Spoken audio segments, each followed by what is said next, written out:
What's happening, people? Welcome to Matchday Moments TV. I'm Evs. Tonight I'm going to be giving my reaction to the Cristiano Ronaldo and Piers Morgan interview part 1. Let's go. So for a few days now we've been drip fed snippets from the interview from Piers Morgan with Cristiano Ronaldo. And to be honest, my first impressions of the snippets that we've been drip fed is that although you could argue Ronaldo is wrong for doing this interview, I thought some of the points he made were spot on and they were just revealing what the fans already know. But it's refreshing to hear it from a player who's in the team. We know he's going to go, Ronaldo, so he may as well say what he's going to say. So let's talk about what was actually said. So he started off by talking about his move to Manchester United.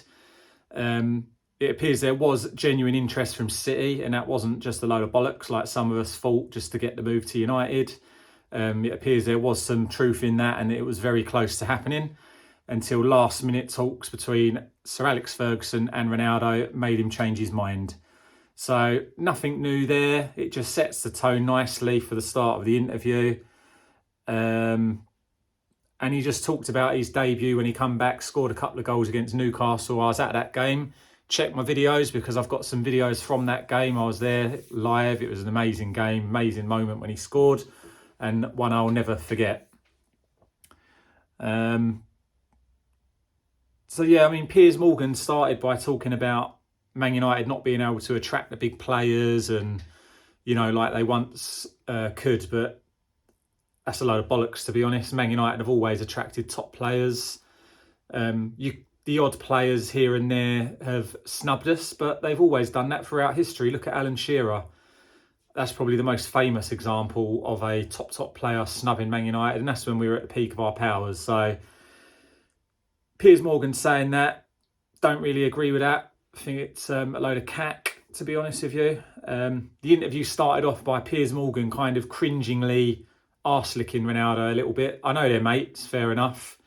But there was a lot of brown-nosing at the start. And it was more like a chat between mates than an interview. And if you're familiar with Piers Morgan and how he likes to interview people, he comes across a bit like an arse at times. But this wasn't anything like that. I guess the nature of the interview was a bit different. The stuff Ronaldo was talking about was a bit different. Maybe it's down to that. So Ronaldo started by talking about the facilities at Carrington and just basically how, you know, Man United have been frozen in time, basically, since he left to returning. Nothing much has changed. The staff's the same, the equipment's the same, the gym's the same, the pool's the same. Everything's the same. And I guess the wider point he's making there is that the club has not progressed and it's just standing still. He's not complaining that, you know, the sauna is mouldy and manky. I think the fuller context to that is that he's letting the fans and letting the world know that Man United have not progressed and they're not moving forward off the pitch. Most Man United fans will know that already, of course, but to hear someone say it who is there living in that moment is quite important, I think, because it needs calling out. The amount of money that these owners get, you'd think they could pump a bit back into the facilities, but I mean, the facilities aren't going to be crap, are they? They're going to be top facilities. But if you want to be at the top and stay at the top, you have to keep evolving, you have to keep improving, and you have to change with the times. And the first part of the interview appears that Man United are just not doing that. They're not willing to do that, and maybe they're not bothered about doing that. And that's what I took from that part. Ronaldo spoke about Ole Gunnar Solskjaer, and again, this was a load of bollocks, in my opinion. He said Solskjaer was a good coach and that he needed more time, where in reality, Ole Gunnar Solskjaer got 2 years too long. He was given more than enough time and he proved that he just wasn't up to task. He done all right. Since Alex Ferguson, Solskjaer's probably given us our most exciting moments as a United fan. I mean, take away the trophies Mourinho won. I mean, genuine excitement and the way he lifted the crowd when he first come in on an interim basis. I don't think that can be rivalled with any manager we've had. But he was way out of his depth. He's not a great coach or a good coach, as Ronaldo put it. and he won't be a top coach in the future.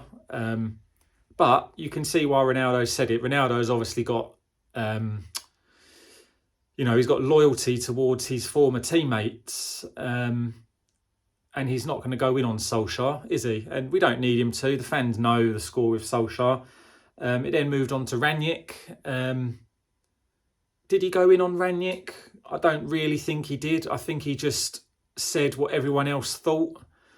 When Solskjaer got the sack, I think the majority of the footballing world was shocked and a bit sort of confused why United, the size of the club they are, couldn't attract or secure the signature of a full-time permanent manager.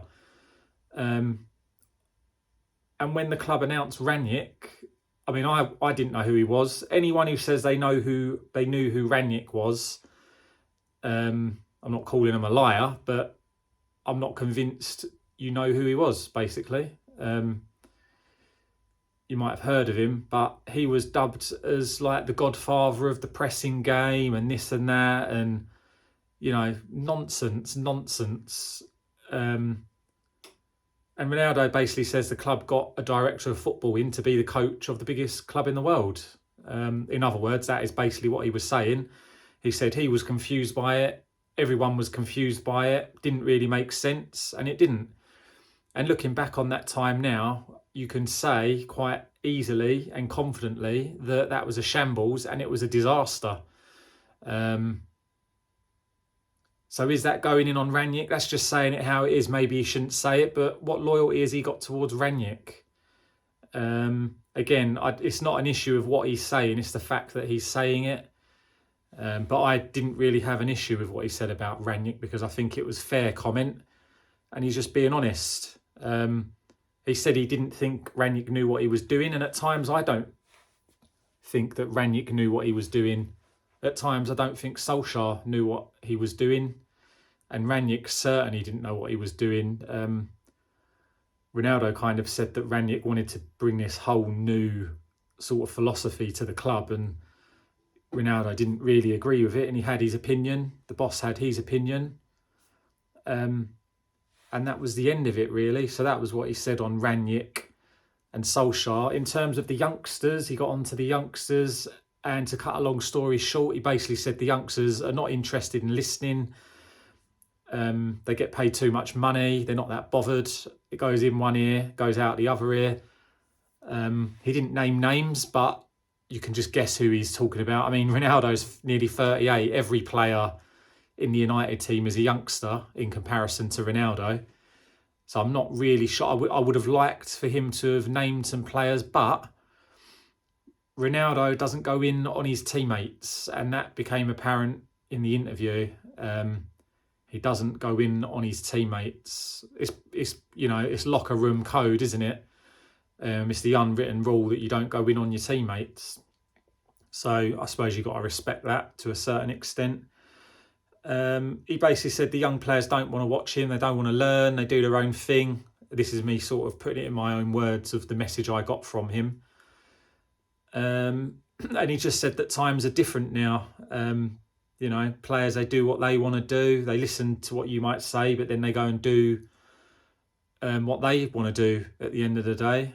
And when he was at United, when he was younger, he used to listen to the likes of Ferdinand, Roy Keane, look up to like Van Nistelrooy and all the top pros.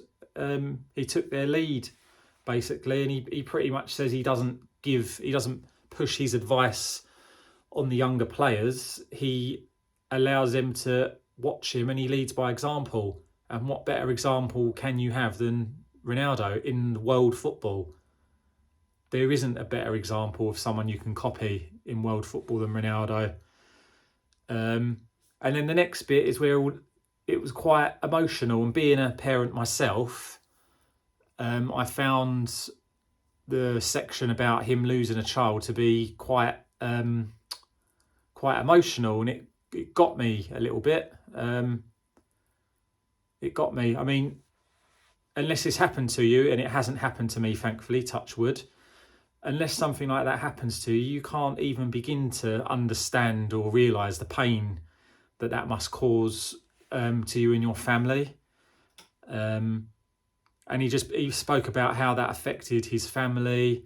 And obviously something like that happens in your private life, that is going to affect your professional life as well. It can't not.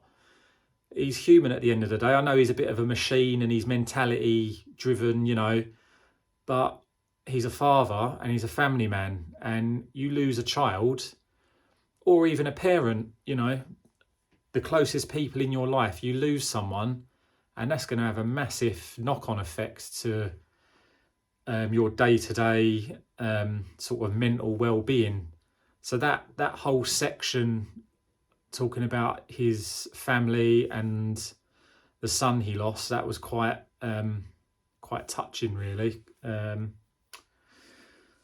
then of course it went in to talk about pre-season, and in pre-season, I mean, correct me if I'm wrong in the comments, but I recall there being a story that due to family reasons, he wasn't going to be joining the pre-season tour. I don't know if there was more to it than that in the press or whether it was just due to family reasons. But anyway, I think a lot of people accepted that to begin with, but then the press started up this whole thing about him looking for a new team and trying to leave, and his agent shopping around trying to find him a new club. I don't know whether that's true or not. An element of it might be true, you don't know. So I wish Piers Morgan would have challenged him a bit more on that, but I can understand why he didn't, because to challenge him on that would be to say that you don't believe that the whole reason was entirely down to his bereavement, and that would have been a bit unfair and a bit harsh. So I can understand why Piers didn't press him on that, but he could have asked him, was your agent looking for a new club in that period? That, set in that way, I think that would have been a fair question, bearing in mind that that was the major press story at that time. And as it went on, the longer he was missing from the United pre-season tour and whatnot, people did start to doubt and question what the reasons were, and, was he lying or was he using it as an excuse, and this, that and the other. And a lot of people did doubt him. And I'll admit, I'll hold my hand up, there was a point in time where I thought, come on, Ronaldo, are you looking for a new team? What's going on? I got a bit frustrated at one point, and I have to hold my hands up and apologise for that. And I will do that. And I think there's a lot of people that owe Cristiano Ronaldo an apology for questioning his word. So that's what happened there. And there was other stuff where he spoke about having his son's ashes and his dad's ashes in a little chapel in his house, and he speaks to them that was sort of lump in the throat stuff. How he managed to hold it together and Piers Morgan hold it together, I don't know. He spoke about getting support from the royal family as well, which was a good touch from the royal family. And he took the opportunity to thank the English people in general for the support they showed, in particular the Liverpool fans who sung "You'll Never Walk Alone" for him on the 7th minute, I believe, of one of their matches shortly after he'd lost his child. That was a touching moment as well, and well appreciated by Ronaldo and Man United fans alike. And yeah, he kind of mentioned that, his partner said he should get back to football. It maybe would give him a little distraction and would be good for him. And that's basically what he did. He did come back eventually. He spoke about all the criticism he's received at Man United, and to be fair, he's spot on with that. You have to remember that last season, Ronaldo scored 24 goals in all competitions for Man United, 6 in the Champions League, 18 in the league. Now, he scored more goals than Harry Kane, and Harry Kane is lauded as one of the world's best strikers. Ronaldo's 37, 38, and he bettered Kane last season. In fact, Ronaldo scored more goals than most top strikers last season in the worst United team in Premier League history, which is a fact. He did. There were times last season where he didn't do a lot in games, but that was a bit reflective of the team in general. I mean, there were times last season where we were crap. Without Ronaldo, Piers Morgan made the point, where would Man United have finished? They'd have finished in the bottom half of the table for sure, without his goals. And the place would have been a sorry place if it weren't for Ronaldo coming back and lifting everyone and giving everyone that boost of confidence. I know it didn't work out how we all hoped it would last season, but I'll look back on last season with fond memories. Being in the stadium when Ronaldo scored 2 goals on his comeback, that moment will live with me forever. That was an amazing moment, to be there to witness that. I don't recall a better moment. I guess I've been to a lot of United games. I've seen some big moments. I was about to say I don't remember a moment as big as that, but there has been bigger moments, like last minute winners and whatnot. But in terms of a player, an impact a player has had in a game and a return, that was the biggest moment ever, I think, for us. So he spoke about the press, basically that they love to write negative stories about him because it sells papers, it gets clicks. And he's a bit confused as to why people obsess over him and want to write negative stuff, really. He mentioned that maybe they don't like to see other people be successful, and there probably is an element of that. The English press like to drag people down, don't they? We all know that. They've done it forever. And they will continue to do it to other players. Ronaldo is not unique to that sort of treatment. He went on to speak about Rooney and Gary Neville. And the thing you have to remember with Rooney is he twice wanted to leave United, kicked up a stink. So he isn't all roses, he doesn't come out smelling all the roses for how he behaved when he was a Man United player. And on top of that, why are you coming out and criticising Ronaldo now? You're meant to be a former teammate. Teammates don't criticise each other, do they? Whether they're current or former. Just look at Gary Neville, for example. He refused to criticise Ole Gunnar Solskjaer while he was manager of United when it was apparent that he wasn't anywhere near good enough and he should have been sacked. But Gary Neville sat there on telly, the little weasel that he is, and he wouldn't say a word against Ole Gunnar Solskjaer.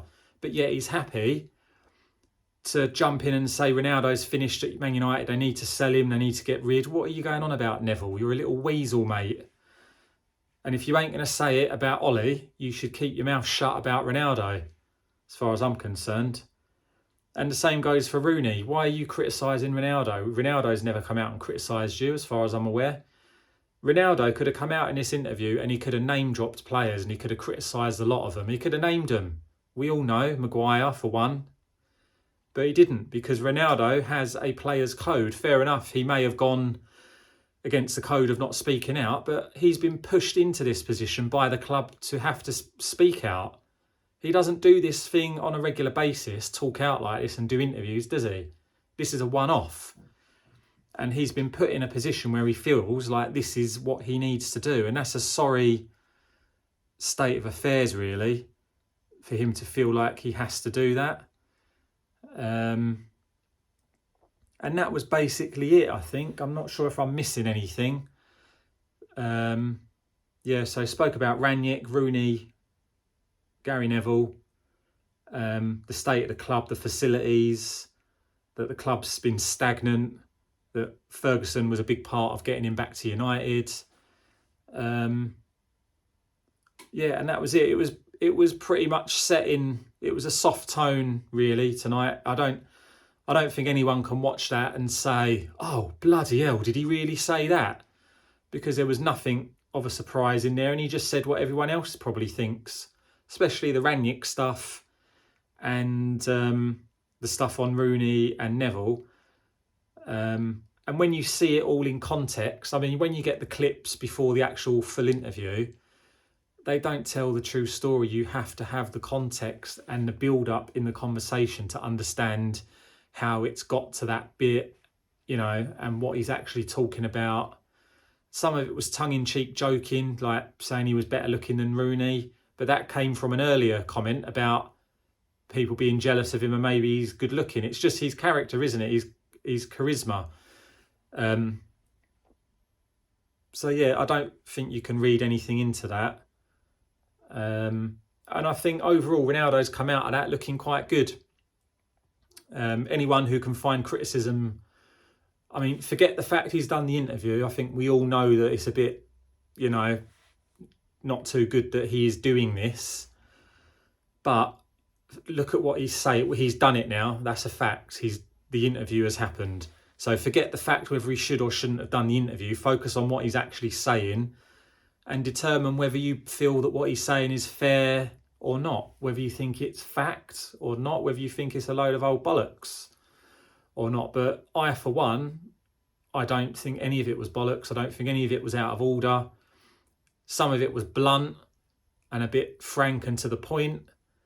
What's wrong with that? Why beat around the bush? If you're going to do an interview like this, do an interview. If you thought Rangnick was, why the hell a club like Man United appointed a sporting director as manager when he hasn't even managed, then say it. What's wrong with that? I think people need to stop getting overexcited and over sort of sensationalising what comes out of Ronaldo's mouth. So yeah, that was it really tonight. I think the more juicy stuff will be tomorrow.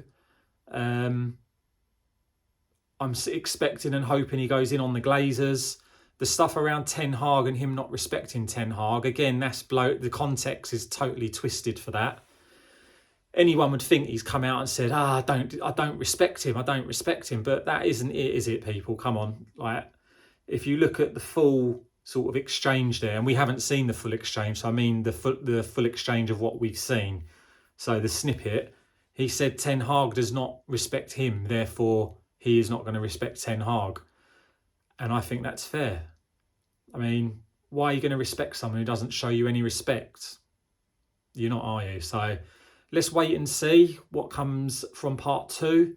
I enjoyed part 1. Again, so far as it stands, fully back Ronaldo. I mean, I know he probably won't ever play for the club again. I don't necessarily agree or disagree with that. I just feel like the circumstances that have led to this have been caused by the owners and the imbeciles who run the club and make the big decisions. At the end of the day, Ronaldo's been pushed to do this. He hasn't woken up one day and thought, oh, I know, I'll give me old mate Piers Morgan a bell and see if he wants to interview me. No, he's done it because he's been forced to do it. And yeah, maybe he's done it because he wants to get out of the club and he thinks this might push the owners into letting him go. So what? The fact is they've pushed him into doing it. They could have released him in the summer. I'm sure they could have come to some mutual agreement where they released him. Ronaldo doesn't need the money. I'm sure he wouldn't have been that arsed if they didn't pay the rest of his contract. So yeah, let's wait and see what part 2 has in store. I'll be back again tomorrow night to go through the second part, which should have a lot more juice, and I'm looking forward to that one.